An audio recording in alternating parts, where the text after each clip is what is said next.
Fala, meu querido, seja muito bem-vindo. Segunda-feira, um dia após o primeiro turno das eleições. Eu imagino que muitos de vocês estejam decepcionados, frustrados e até confusos com o resultado que a gente teve no primeiro turno, tá?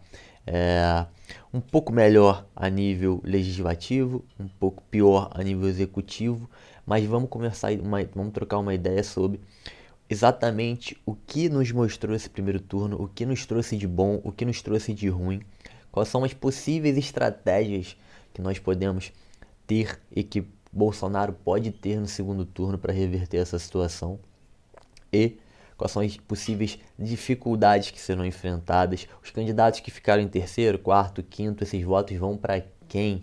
Qual é a melhor estratégia de Bolsonaro? Vamos conversar sobre isso. Antes de mais nada, eu quero te convidar a curtir esse vídeo se você gostar e a se inscrever no canal, tá? Isso vai estar me ajudando bastante, como você sabe, esse tipo de conteúdo. É um conteúdo que é literalmente boicotado pelas redes sociais, tá? A gente apanha constantemente aqui, não só das redes, como dos haters, então vai me ajudar bastante se você se inscrever no canal. Bom, vamos trocar uma ideia. Primeiro, o que é fatídico, o que é fato, o que realmente aconteceu ontem. Lula venceu. Infelizmente, esses são os fatos, tá? Pelo menos a nível resultado. Vamos por parte. Lula aparentemente vence nas urnas, tá? Com uma vitória de mais ou menos 5% na frente de Bolsonaro, beleza? Em terceiro lugar, nós temos a Simone Tebet. Em quarto lugar, nós temos o Ciro Gomes, beleza?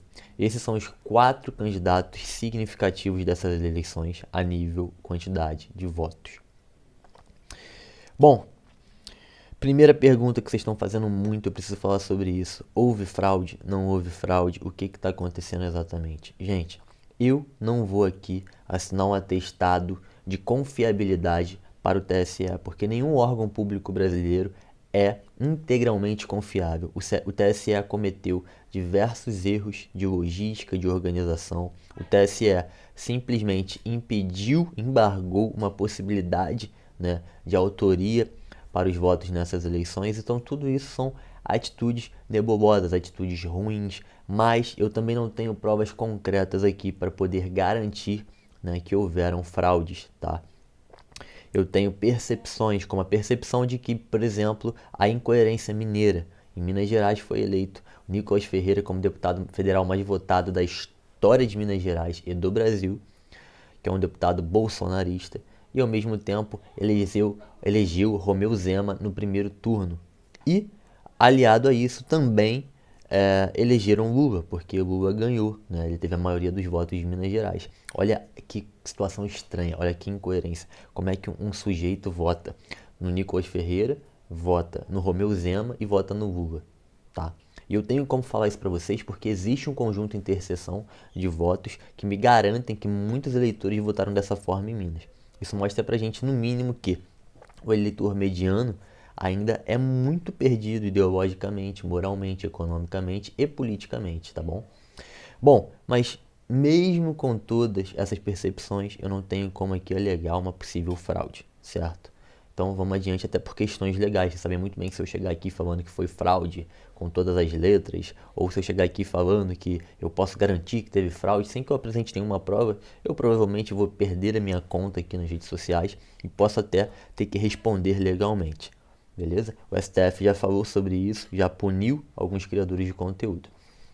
Bom, antes das eleições começarem, eu falei que eu esperava sim que o Lula vencesse o Bolsonaro no primeiro turno. Não que não houvesse um segundo turno, mas que o Lula ficaria na frente. Muita gente falando que não, que eu tava maluco, que o Bolsonaro ia ganhar no primeiro turno. E, infelizmente, o que eu tinha previsto, tá, se concretizou. Não é que eu não quisesse que o Bolsonaro vencesse no primeiro turno. Todo mundo sabe bem aqui que eu votei no Bolsonaro e que eu esperava uma vitória no primeiro turno, mas eu não via a possibilidade disso acontecer, tá? Infelizmente eu estava certo, beleza? Eu não tirei essa ideia do ralo. Eu fiz uma análise dos cenários internacionais, tá? A gente observa o resto da América Latina, a gente observa os Estados Unidos, a gente observa Portugal, a gente observa um fenômeno mundial da esquerda retornando ao poder. E isso aliado à situação que eu vejo aqui no Brasil, a outras percepções de eleições anteriores, tá? Eu acabei, né, chegando a essa conclusão que não estava equivocada, beleza? Sobre os votos dos candidatos que ficaram abaixo, né, principalmente Simone Tebet e Ciro Gomes. A Simone Tebet, muito provavelmente, tá, ela já deu indícios disso, ela vai procurar um cargo, uma negociação com o Lula, muito provavelmente para um ministério, e ela vai tentar levar esse eleitorado a votar no Lula, alegando que o Bolsonaro é uma opção pior, tá? É bem provável que isso aconteça, já está sendo articulado algo nesse sentido, tá? E assim, por a Simone Tebet ser uma candidata que, no meu ver, é de centro-esquerda, que é feminista, ela já tem um pouco mais de simpatia da esquerda, então provavelmente as pessoas que votaram nela são pessoas que ocasionalmente votariam no Lula, tá? Numa eleição contra o Bolsonaro, tá?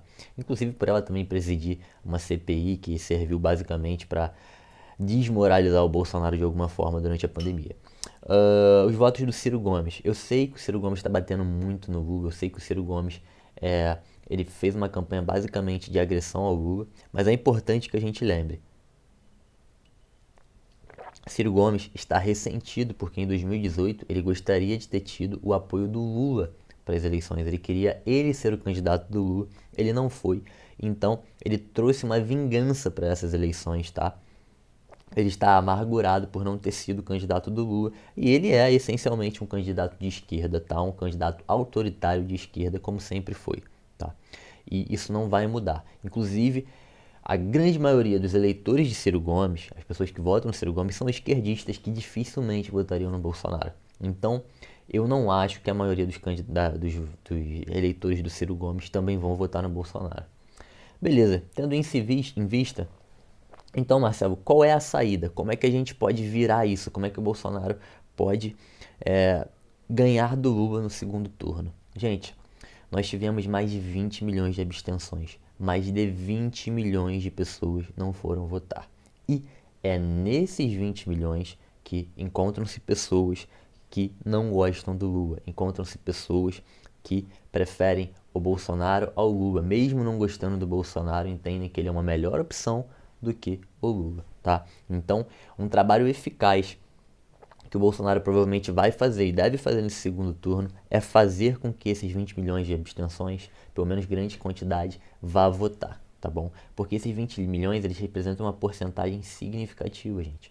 A gente tá falando aí de mais de 10%, tá? O suficiente para o Bolsonaro ganhar, se ele conseguir tirar uma parcela boa dessas abstenções. Então, nós mesmos que queremos ajudar, o que a gente tem que fazer não é ficar querendo mudar a cabeça de quem vota no Ciro, mudar a cabeça de quem votou no Lula.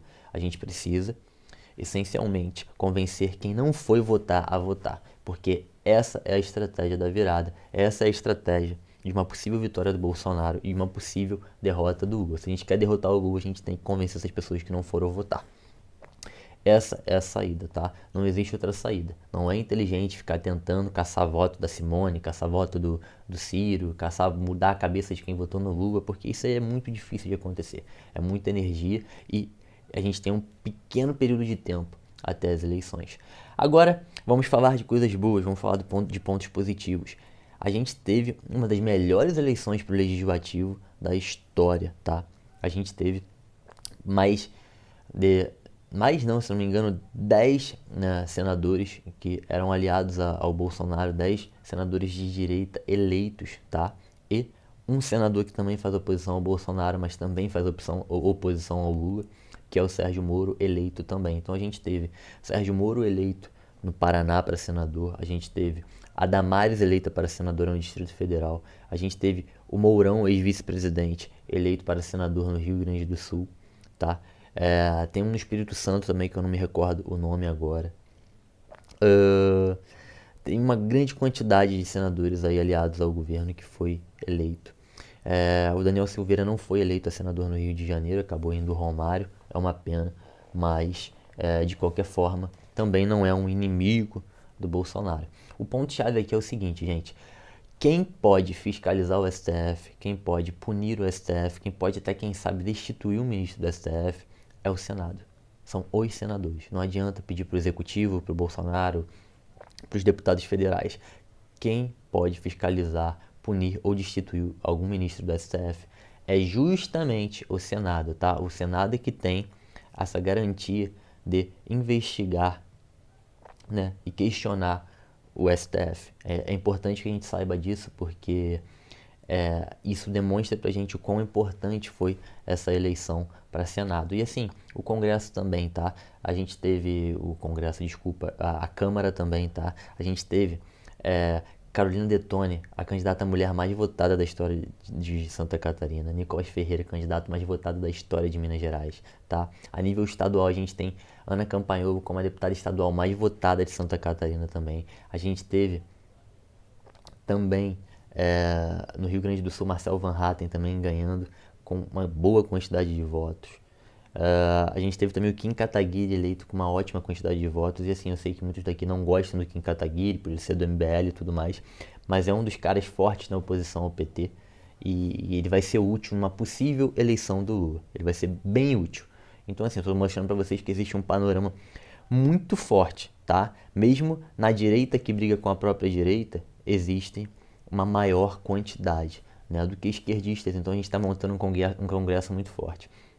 Isso é muito bom, porque caso o Lula seja eleito, ele vai ficar com muitos freios, com muitas dificuldades de governar, com muitas dificuldades de passar leis absurdas que possam nos prejudicar, porque o Congresso e o Senado está muito bem abastecido de candidatos de direita, beleza? Claro que isso é ruim também, porque se Bolsonaro conseguisse se eleger, se Bolsonaro conseguisse governar, seria fantástico, porque dessa vez, nesses 4 anos, ele teria uma grande bancada de apoio, então a governabilidade dele aumentaria significativamente nos 4 anos. Basicamente, eu posso dizer que com todas as letras que o Bolsonaro teria faca no queijo na mão para passar reformas, para fazer privatizações, para fazer a economia do Brasil deslanchar de uma maneira a qual nenhum presidente teve há muito tempo. Há muito tempo não, posso afirmar aqui que nenhum presidente jamais teve um Congresso tão liberal, tão conservador e até com traços libertários, beleza? Desde 88. Esse é o melhor Congresso que nós vamos ter a partir dos próximos 4 anos, né? Então é isso aí, gente. A estratégia é para tentar mudar essa situação e alcançar uma vitória no segundo turno e não deixar a ameaça populista, socialista, né, lulista voltar ao poder, é tentar buscar essas pessoas que não votaram, é tentar convencer as abstenções a irem às urnas de segundo turno e derrotar o Lula, beleza? Por esse vídeo é só. Mais uma vez quero convidar vocês a se inscreverem no canal, a curtir esse vídeo se você gostou. Vai me ajudar bastante e vai me incentivar a estar fazendo novos vídeos como esses, valeu? Por esse vídeo é só, um abraço e até a próxima.